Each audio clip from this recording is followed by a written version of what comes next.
নির্বাচনের আগে আমি হুজুরকে কথা দিয়েছিলাম যে আমি আসব, কিন্তু নির্বাচনের পরে আপনারা দেখেছেন আমরা যখন আল্লাহর রহমতে সরকার গঠন করেছি, সরকার গঠন করার একদিন পরেই রোজা শুরু হয়েছে। খুব স্বাভাবিকভাবেই ফ্যাসিবাদের মাথা হয়তো পালিয়ে গেছে, কিন্তু ফ্যাসিবাদের তো অনেক কিছু রয়ে গিয়েছিল, এখানে এখনো আছে। এবং স্বাভাবিকভাবে রোজার সময় কেউ কেউ সুযোগ কিছু নেওয়ার চেষ্টা করে, তাদের সেই সুযোগের কারণে সাধারণ মানুষ আবার কষ্ট ভোগ করে, জিনিসপত্রের দাম নিত্য প্রয়োজনীয় যেগুলা।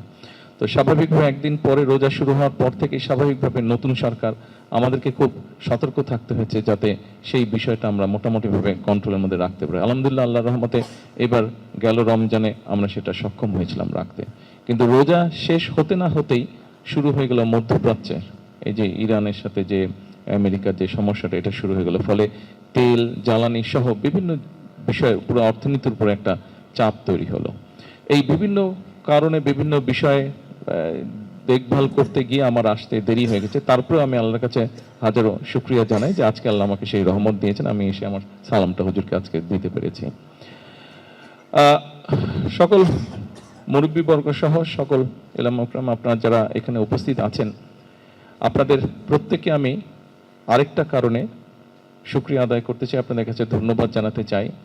বিগত নির্বাচনের সময় আমরা একসাথে থেকে কাজ করে যেভাবে দেশকে বিপদের হাত থেকে আমরা মুক্ত করেছি, সেই জন্য এখানে আপনাদের সারা দেশময় আপনাদের যারা আছে সহকর্মীবৃন্দ আছে তারা কাজ করেছেন, ফলে আমরা দেশকে একটা বিপদ থেকে আমরা রক্ষা করতে পেরেছি।